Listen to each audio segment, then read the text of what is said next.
কিরে জবা, কাজ করছিস? হ্যাঁ গো, এই হাতের বাসনগুলো মাজছিলাম। তাও তো তোমাদের বাড়িতে কম বাসন পড়ে। ওই মুখার্জির বাড়ি আছে না, ওদের বাড়িতে এত বাসন পড়ে যে বাসন মাজার জন্য দুটো আলাদা লোক রাখতে হয়েছে। হ্যাঁ মেশো, শুনছো? কি বললাম বলো তো? কি যেন বলছিলে? তুমি শুনছো না? এই দেখ, ঠিক এইরকম স্বভাব আছে ব্রক্সির চক্রবর্তীদের। কেউ কোনো কথাই শোনে না, খালি বলেই যায় বলেই যায়। এ বলছে এই রান্না কর, সে শুনছে না, সে অন্য রান্না চাপিয়ে দিচ্ছে। এরই মাঝখানে আমাকে কখনো ভাত বসাতে হচ্ছে, কখনো পোলাও, কখনো রুটি। এত ঝক্কি সামলানো যায়? না না, এত সামনে যায় না। কিন্তু এই জবা ঝক্কি নেয়, ও কাজটা জানে, তার ক্ষমতা আছে। ও কি যেন বলছিলাম? ওই যে রুটি রুটি না না, পোলাও পোলাও। না না না না না, মনে পড়েছে, বাসন। ওই ব্যানার্জি বাড়িতে সব আবার কাঁসার থালায় খাবার খায়। সেই কাঁসার থালা নাকি আবার ছাই দিয়ে ধুতে হবে। আমি স্পষ্ট বলে দিয়েছি, যদি ছাই দিয়ে বাসন মাজতেই হয় তাহলে আমাকে ভেজলিন ফিরিয়ে দিতে হবে। হ্যাঁ সে তো বটে। আচ্ছা মেশো, কাঁসার এখন দাম কত? আমার একটা বাটি আছে জানো? ঠিক ঠিক ঠিক ঠিক ঠিক ঠিক? আমি বলছি বাসনের দাম, তুমি বলছো ঠিক। ডাক্তার দেখাও, কিচ্ছু মনে রাখতে পারছে না। আমি বলছি বাসনের দাম কত, সে বলছে ঠিক আছে। কোথায় কোথায় কখন বললো?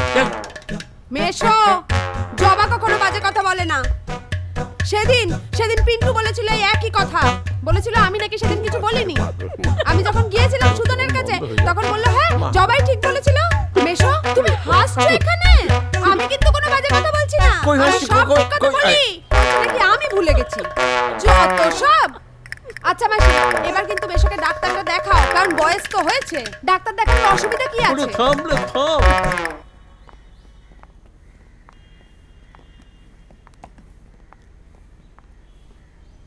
বাবা এখন কেমন আছেন? কি তোমরা? খুব ভালো আছি দাদু ভাই, ভালো আছি, খুব ভালো আছি। বাবা, আমরা কয়েকদিন এখানেই থাকবো, তুমি যতদিন না সুস্থ হয়ে উঠছো।